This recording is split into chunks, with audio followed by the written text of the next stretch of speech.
Hola, ¿cómo están? Espero que bien. Vamos a dar comienzo al culto en esta tarde leyendo la palabra de Dios. Y dice en el libro de Proverbios capítulo 17, verso 22, el corazón alegre constituye buen remedio, mas el espíritu triste seca los huesos. ¿Tiene el corazón alegre? Es buen remedio para cada uno de los suyos en estos tiempos. Dice la palabra de Dios, lo escuchó bien, que el corazón triste seca los huesos. Seamos ese canal que fluye con alegría para cada uno de los que están cerca nuestro. Vamos a dar comienzo al culto, pero antes vamos a orar al Señor. Dios mío, te damos gloria, honra y alabanza en esta tarde y te damos gracias por este culto maravilloso que vamos a tener en tu presencia. Bendecimos a cada uno de las personas que están conectadas en el nombre de Jesús. Amén y amén. Alabemos juntos el nombre de Jesucristo.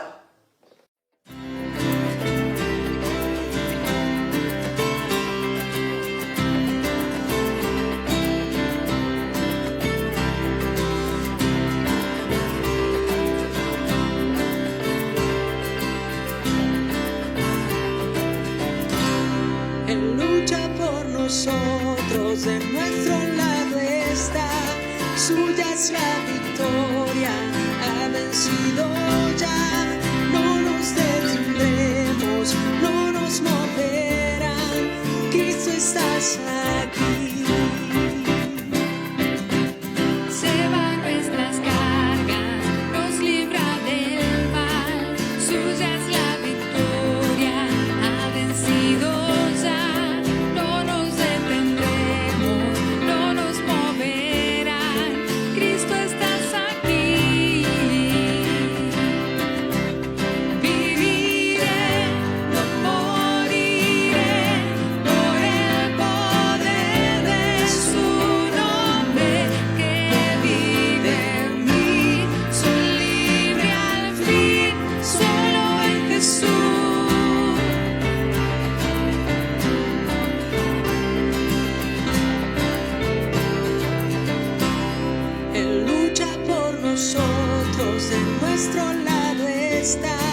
Suya es la victoria, ha vencido ya, no nos detendremos, no nos moverán, Cristo estás aquí.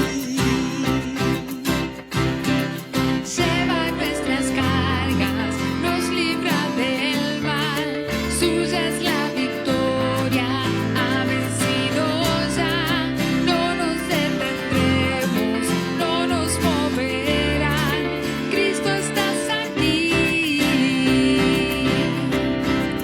Viviré, no moriré por el poder de su nombre que vive en mí. Soy libre al fin, solo en Jesús. Viviré, no moriré. Su nombre hoy levantaré, declaro hoy que sano soy, solo en Jesús.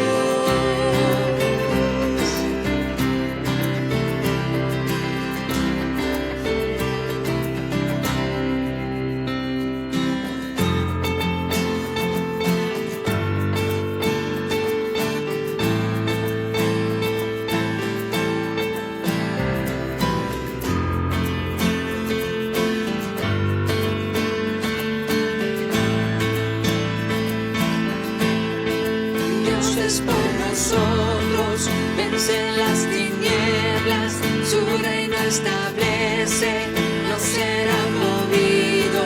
En tu nombre, Cristo, cae el enemigo. Solo gritaré, gritaré. Dios es por nosotros, vence las tinieblas, su reino establece, no será movido. En tu nombre, Cristo, cae el enemigo. Solo gritaré, gritaré.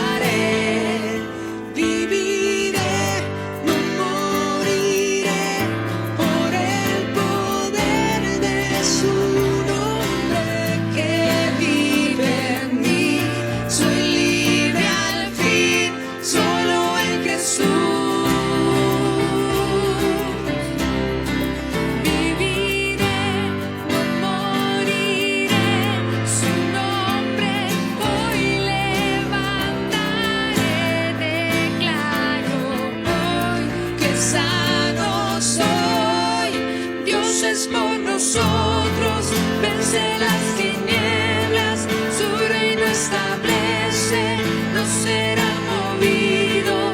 En tu nombre, Cristo, cae el enemigo. Solo gritaré, gritaré.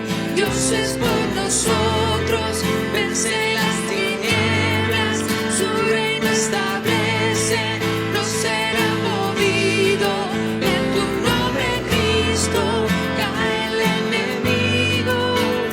Solo gritaré, gritaré. Viviré, no moriré por el poder de su nombre que vive en mí. Soy libre al fin, solo en Jesús. Viviré, no moriré, su nombre hoy levantaré. Declaro hoy que sano soy, solo en Jesús.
familia, importantísimo.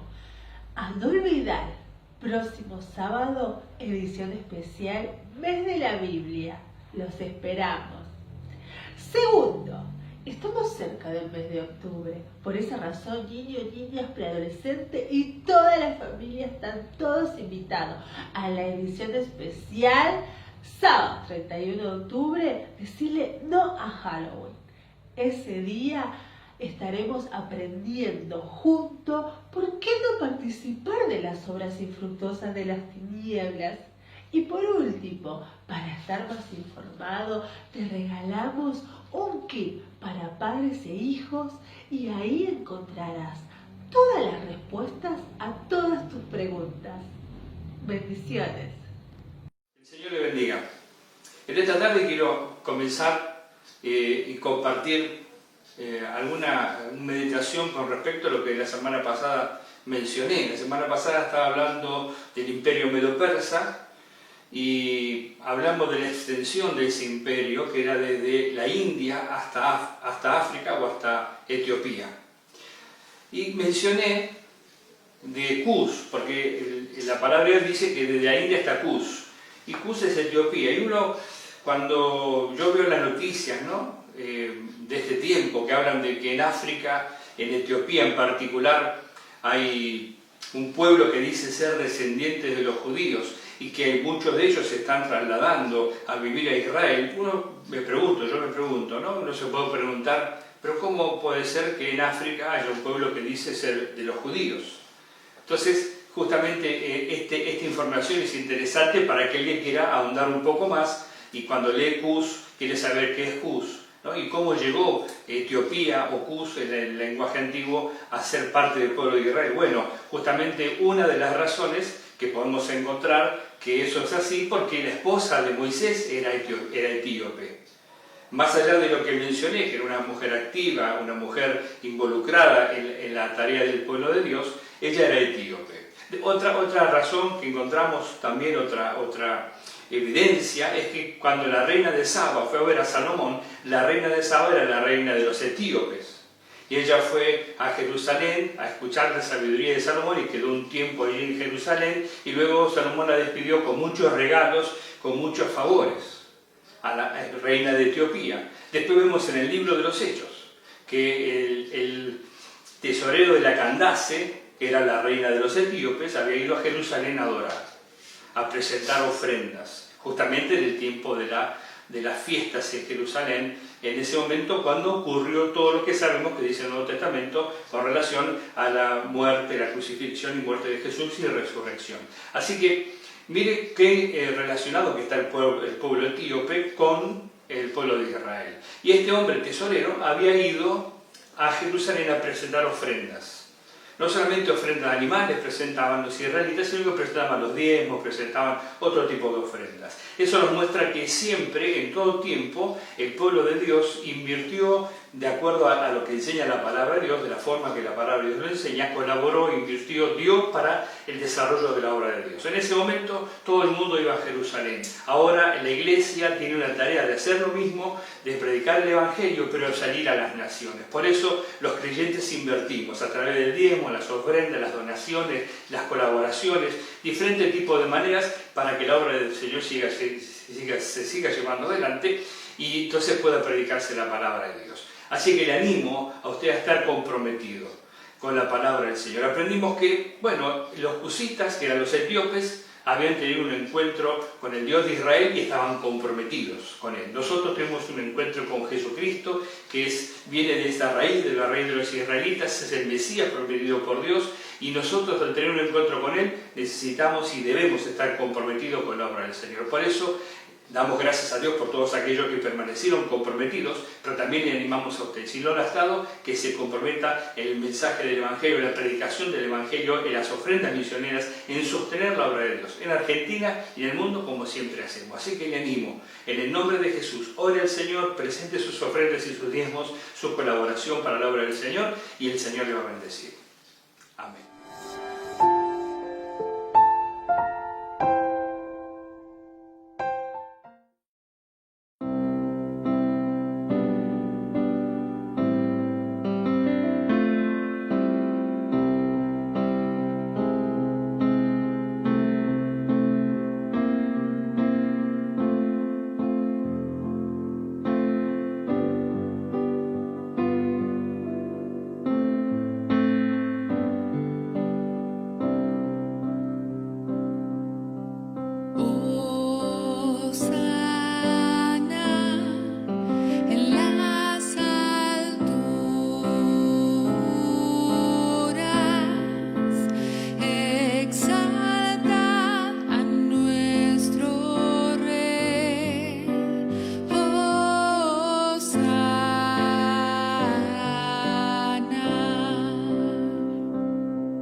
está.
Jesús, te bendecimos y adoramos tu nombre esta tarde.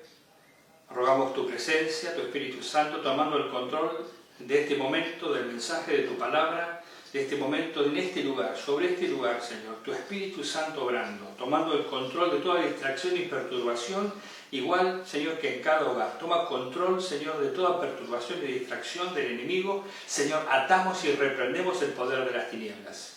Resistimos todo poder satánico y proclamamos, Señor, en el nombre de Jesús, que hay libertad, Señor, para hablar tu palabra, para predicar tu palabra, para comprender tu palabra, para que tu palabra, Señor, no vuelva vacía, sino que sea prosperado en todo aquello que tú le envías. En el nombre de Jesús nos ponemos en tus manos. Amén. Y amén. En esta tarde quiero compartir con ustedes un tema sobre el pecado, la inexorable realidad del pecado. Romanos 3:23 y Romanos 6:23, la primera parte, los dos hablan del pecado. Dice que fuimos destituidos de la gloria de Dios por causa del pecado. Y dice que la paga del pecado es la muerte. Así que la realidad del pecado es bíblica. La palabra del Señor habla respecto del pecado. De hecho, el primer pecado cometido, mencionado en la Escritura, es en Génesis 3, cuando Adán y Eva desobedecieron a Dios. Y por causa del pecado, el mundo está como está.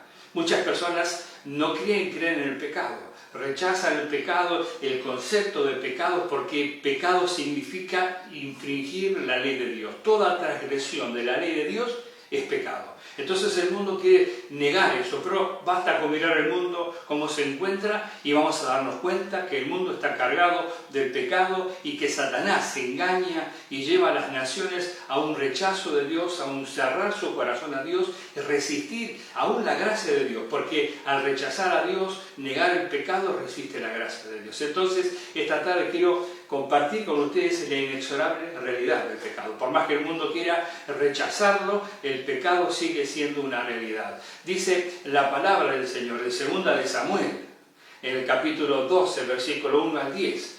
Dice, habla de una historia que dice que el profeta Natán llegó hasta donde estaba el rey David y le contó una parábola. Le dice, mire, hay dos hombres, uno es rico y el otro hombre es pobre. El hombre rico tiene mucho ganado, en cambio el pobre tiene una sola oveja. Y este hombre rico tuvo una necesidad y tenía que matar un animal. En lugar de tomar de sus animales, tomó el animal de ese hombre pobre. Lo mató y lo ofreció donde era necesario, o sea, con la gente que él tenía que compartirlo. En cambio de tomar sus propios animales, uno de sus animales. Entonces el rey David dijo, ese hombre merece morir. Y el profeta Natán le dijo, ese hombre eres tú. Me imagino que David se quedó paralizado. Usted puede leer esta parábola, esta historia en el capítulo 12 de 2 de Samuel. Y le dice, así dice el Señor, yo te di el reino de Israel. Y te di las mujeres que eran de Saúl, y te di riquezas. Y si eso no te hubiera bastado, te hubiera dado mucho más. Pero tú tomaste la mujer de Urías, un soldado, y lo mataste, lo pusiste al frente de batalla y le diste muerte por mano de los enemigos. David había cometido un pecado tremendo, un pecado de adulterio. Y no solamente había adulterado, sino que había intentado cubrir su pecado, en todo caso, matando al esposo de Betsabé, así, porque Betsabé había quedado embarazada. Y el profeta, en el nombre del Señor, lo confrontó a David. El Señor lo perdonó a David, pero dijo que la espada nunca se iba a apartar de su familia. Y a partir de ese momento vemos en la historia de David justamente muerte, guerra, traiciones en su propia familia. Absalón, el hijo de David, intentó usurpar el trono, preparó un ejército, se declaró rey y atacó a su padre. El ejército de David aniquiló a Absalón y al ejército de Absalón. Hubo muerte, murió, su hija fue violada, el hermano o medio hermano fue matado por Absalón. Y así toda la vida de David después fue una situación compleja, ¿no? Este hijo de David llamado Salomón había sido fruto de su relación con Betsabé. El primer hijo del pecado, ese hijo falleció, pero después tuvo otro hijo que fue Salomón. Y cuando David era viejo y tenía que heredar el hijo de Salomón, de David el reino, había una disputa allí, ¿no? Quería uno de los hijos de David tomar y autoproclamarse rey, y le fue avisado a David, y David ungió a Salomón para ser rey de Israel. Toda esa contienda, todo ese problema fue por causa del pecado de David. El pecado produce muerte, el pecado produce destrucción, el pecado produce decaimiento, caída, el ser humano se va deteriorando en su salud física, en su salud espiritual, en su salud mental. El ser humano se va deteriorando en todos sentidos porque el pecado es una situación real, es una condición real del hombre. Es inexorable, aunque el hombre quiera negarlo, el pecado es real. Y el mundo impío, el mundo ateo, rechaza el concepto del pecado. Lo primero que vemos entonces es que el mundo impío, el mundo ateo, rechaza el concepto del pecado porque rechaza a Dios. El apóstol Pablo habla de que hay tres tipos de hombres, tres tipos de personas: el hombre natural, el cristiano carnal y el cristiano espiritual. Bueno, esto sería el hombre natural. El hombre natural, el mundo impío, rechaza a Dios. La sociedad del mundo pagano quiere dejar afuera a Dios de su vida. No quiere saber nada con Dios, no quiere que Dios participe en sus vidas. Se airan, se violentan, manifiestan todo tipo de desvarío. Cuando uno los confronta con la palabra de Dios, se enojan, hasta se manifiestan. De diferentes maneras, las personas rechazan todo lo que tiene que ver con Dios. No quieren tener en cuenta a Dios para nada en su vida. Ellos se enojan contra todo lo que representa a Dios, o por lo que para ellos representa a Dios. Se enojan contra eso, atacan las iglesias, menosprecian a las personas que sirven a Dios, están contra la palabra de Dios y contra los creyentes, porque quieren sacar a Dios de sus vidas. El mundo consume. Y cuando digo consume, porque lee, ¿no? El mundo consume a Voltaire, a Nietzsche, a Freud, ¿no? El mundo consume a Steve Hawkins, este físico teórico que falleció no hace mucho. Todas personas ateas, todas personas que meten pensamiento en la mente de las personas sobre el ateísmo, que Dios no existe y todo este tipo de ideas. Si el mundo consume esas ideas, consume esas filosofías, entonces el hombre ya se predispone mal en contra de Dios porque es lo que desea. No quiere a Dios en su vida porque no quiere cumplir la ley de Dios. Pero la ley de Dios, aunque el hombre no la quiera cumplir, existe. Yo hago siempre este ejemplo, ¿no? Que es muy práctico, muy claro. Por más que yo diga que la ley de la gravedad no existe, si yo me subo a un edificio de 2 pisos, de 1 piso, de 10 pisos, de 30 pisos, como sea la altura, y me tiro, me voy a dar cuenta que la ley de la gravedad existe. Por más que yo la niegue, la ley de la gravedad es real, existe porque fue establecida por Dios. Dios estableció las leyes en la creación, inclusive las leyes morales en la raza humana, en el ser humano. Así que cuando el hombre se resiste a Dios y rechaza a Dios es porque no quiere cumplir la ley de Dios, pero la ley de Dios existe y el hombre tendrá que rendir cuentas a Dios. Por eso el hombre consume justamente filósofos, científicos, pensadores, psicoanalistas como Freud, que eran personas ateas, personas que no creían en Dios y buscaban otro tipo de explicaciones, como la explicación de la evolución, ¿no? Cuando uno ve la creación, las personas ven como todo la perfección de la creación. Cuando hablan de eso, hablan de que la evolución los hizo así. La evolución obró a través de miles de años en los pájaros, en los reptiles, en el resto de la naturaleza. ¿Por qué? Porque no quiere tener en cuenta a Dios. No quiere reconocer que el ser humano fue creado a imagen y semejanza de Dios. Busca un eslabón perdido para decir que el ser humano desciende del simio. Sin embargo, no existe ese eslabón perdido, no lo han podido demostrar nunca lo encontraron porque no existe ese eslabón perdido. Dios creó al hombre, Dios creó la naturaleza, creó los animales, creó todo, pero el hombre fue una creación especial. El hombre tiene conciencia moral, el hombre tiene entendimiento, tiene pensamientos abstractos que el resto de la naturaleza y los animales no tienen, porque Dios le creó al hombre a su imagen y semejanza. Pero la humanidad, el mundo ateo, el hombre natural rechaza a Dios, no quiere reconocer a Dios. Entonces, pensando que rechaza el concepto de pecado, resiste el concepto de pecado, está negando a Dios, porque el pecado se comete contra Dios. Y como no quiere reconocer a Dios, entonces no quiere no quiere reconocer el pecado. Bueno, también encontramos que hay diferentes tipos de grupos en este mundo ateo que van contra de Dios, ¿no? que además de consumir este material de filósofos y pensadores, además quiere cambiar el estilo de vida, imponer su propio estilo de vida. Entonces encontramos los grupos de ideología de diversidad sexual, los grupos LGTBIQ, cada vez más siglas, ¿no? Es decir, aquellos que todavía no saben de qué son la Q. Así que, mire, el mundo quiere transgredir permanentemente la ley de Dios. Entonces hablan de la diversidad sexual, quieren imponer sus ideas, no respetan las ideas de los otros, quieren que la sociedad viva como ellos viven, imponiendo su parecer y sus ideas, quieren convencerse de que eso está bien. Pero el tema es que su conciencia no la pueden callar, porque la conciencia les acusa de que ellos están haciendo mal, y por eso se ponen violentos. Y por eso la humanidad resiste y se violenta por causa del pecado. Porque quiere negar el pecado, negar a Dios, pero no pueden porque su conciencia permanentemente le está recordando que Dios es real. Le está recordando que están transgrediendo las leyes de Dios y que eso es pecado delante de Dios. Así que por más que se quieran convencer, no pueden callar su conciencia. Y por eso reaccionan. También el mundo ateo, racionalista, con pensadores, filósofos, como mencioné antes, científicos, religiosos, humanistas, ¿no? Que argumentan para negar el pecado. Por eso el mundo, al rechazar el pecado, rechazando a Dios, dice que Dios no es real, Dios no existe, ¿no? Tenemos a Nietzsche que dice Dios ha muerto, ¿no? Esa frase de Nietzsche que todo el mundo la escribe por diferentes lugares, Dios ha muerto. Nietzsche tenía una razón para decir lo que estaba diciendo, después voy a mencionar brevemente lo que él decía, ¿no? Porque dice que sus valores absolutos, los valores del hombre, absolutos ya no los tiene más. Porque al negar a Dios, Dios ha muerto. Para el hombre Dios murió. Entonces, mire, todo ese tipo de argumentos y todo tipo de pensamiento de estos filósofos apuntan a decir que Dios no existe. No que Nietzsche creyera en Dios.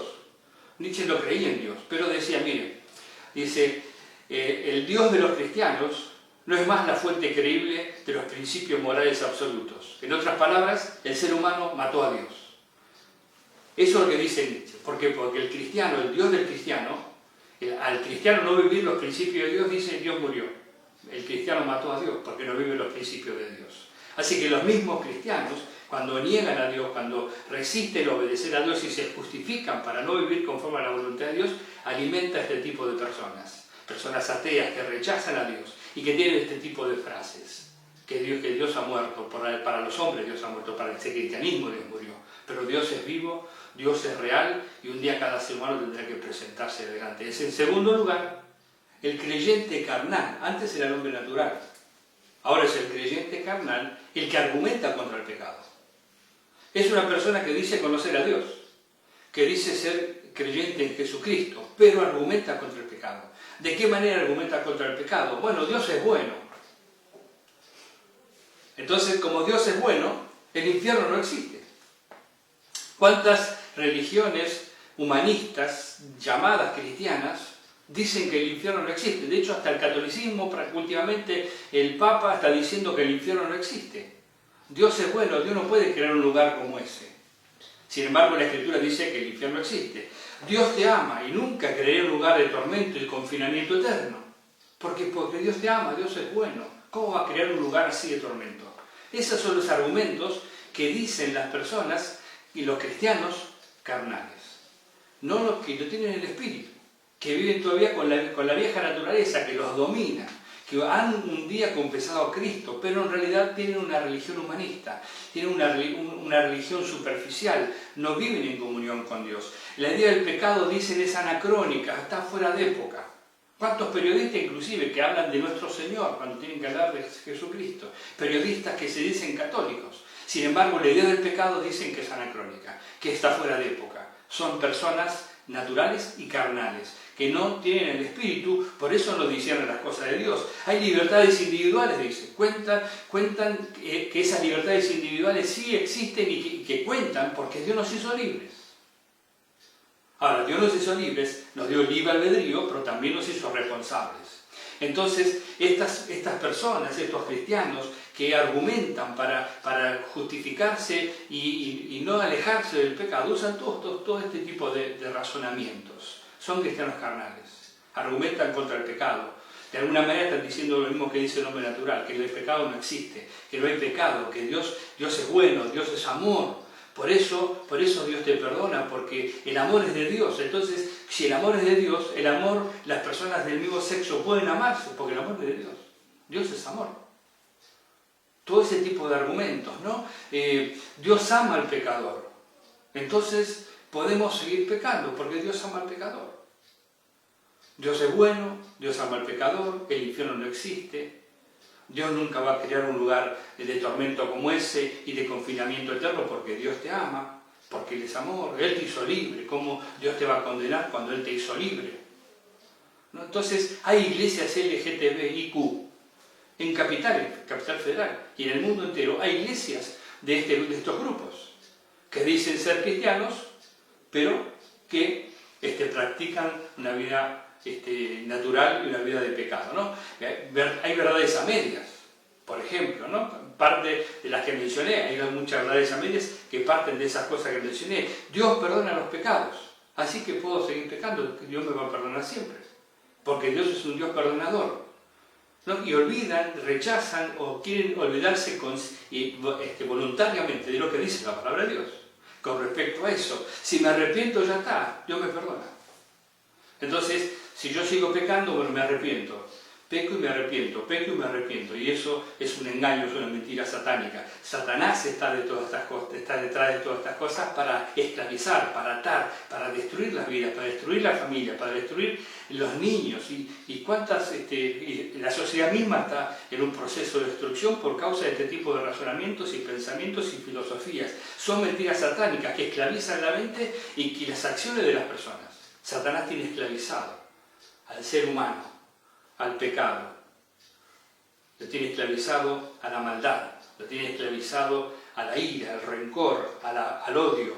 Tiene esclavizado al ser humano de esa manera, y todo eso es por causa del pecado. Entonces, en primer lugar, el hombre natural, el ateo, el infiel, quiere negar el pecado porque resiste y rechaza a Dios. El creyente carnal también, de alguna forma, aunque no diga que el pecado no existe, con todo el razonamiento y la argumentación que tiene, está diciendo lo mismo. Hagamos, total, Dios es bueno, Dios es amor y Dios no me va a condenar porque Dios me perdona. Y yo sigo una vida de pecado y ignoro lo que dice la palabra de Dios con relación a eso. Y ese es el tercer punto que quiero compartir con ustedes. Jesús vino a pagar el precio de nuestra libertad. Por mucho que se niegue, el pecado es inexorablemente real. El pecado es inexorablemente real, por más que se niegue. Jesús vino como Salvador. Él vino a pagar el precio de nuestra libertad. La justicia de Dios requería el pago de un precio. Y la palabra de Dios dice claramente, la paga del pecado es muerte. Así que por causa del pecado, el precio es la muerte. Pero Jesús vino a morir en la cruz del Calvario cargando nuestros pecados. Siendo Él un hombre justo, un hombre que jamás pecó, cargó nuestros pecados y los clavó en la cruz y satisfizo así la justicia de Dios, para que nosotros seamos libres de las consecuencias eternas del pecado. Cuando negamos el pecado, también estamos negando esta realidad. Estamos negándonos a recibir el perdón, la gracia, la justificación que viene de la cruz del Calvario. Por eso Satanás es engañador y mentiroso. Engaña al hombre natural, le hace rechazar a Dios, cerrar su corazón a la gracia de Dios. Tiene su conciencia endurecida, encallecida, él no quiere saber nada de Dios. Entonces, para negar el pecado también, pero le priva entonces de la salvación de la vida eterna. El creyente, engañado por su propia concupiscencia, por su propio pecado, se justifica del pecado en lugar de cambiar su conducta, se justifica apelando a verdades a medias, que es especialista Satanás en eso. Entonces las personas, el creyente carnal también se expone a la condenación porque su argumento lo hace seguir viviendo el pecado. Pero Jesús vino a pagar el precio de nuestra libertad, a satisfacer la justicia de Dios, para que podamos ser libres, para que ese beneficio sea aplicado a cada uno de nosotros en particular. Debemos creerle a Dios. No solamente creer en Dios, debemos creerle a Dios y creer en su enviado, que es Jesucristo. Dios dice así, mire, la palabra del Señor en Romanos 6, 16, 17, dice que el pecado esclaviza. Dice Romanos entonces, ¿acaso no saben ustedes que cuando se entregan a alguien para obedecerlo, son esclavos de aquel a quien obedecen? Claro que lo son, ya sea del pecado que lleva a la muerte o a la obediencia que lleva a la justicia. El pecado esclaviza. Y dice la palabra de Dios que uno es esclavo del pecado porque obedece el pecado y obedece la concupiscencia de la carne y sigue en obediencia a lo que Satanás siembra en la mente y en el corazón. Dice también que el pecado mata. Romanos 6:23, lo mencioné al principio, dice, porque la paga del pecado es muerte. Así que el precio de pecar es la muerte. La muerte, pero la muerte eterna, no es la muerte física solamente.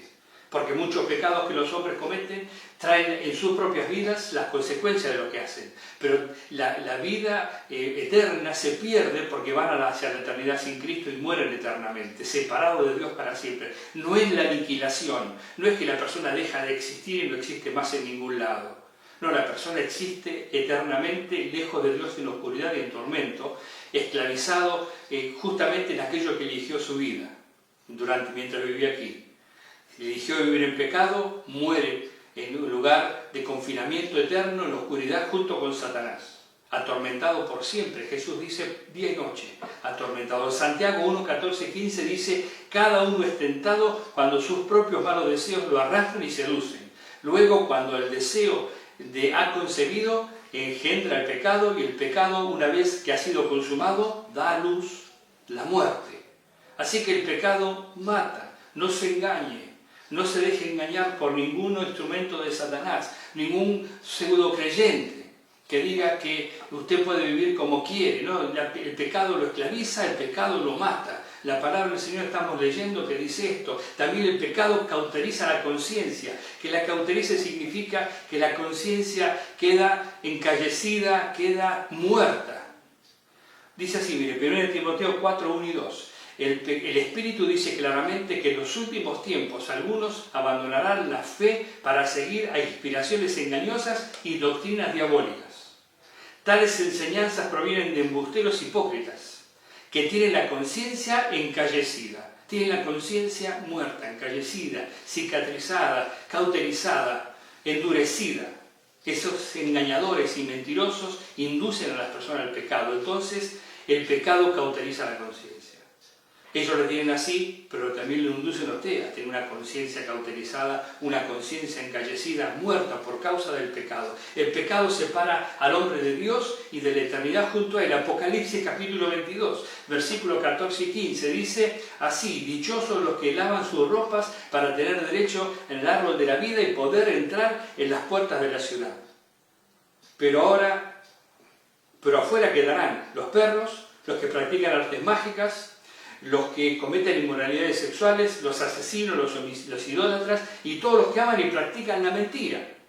Apocalipsis, capítulo 22, dice claramente, los que viven en pecado no van a estar en la ciudad de Dios, van a estar apartados de Dios por la eternidad, lejos del amor y de la gracia y de la paz que Dios ofrece a su pueblo en su presencia por la eternidad. La obra de Cristo es una obra de amor, a favor nuestro, es una obra de amor que nosotros no merecíamos.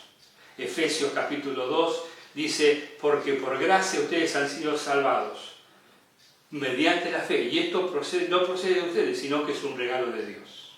No por obras para que nadie se jacte.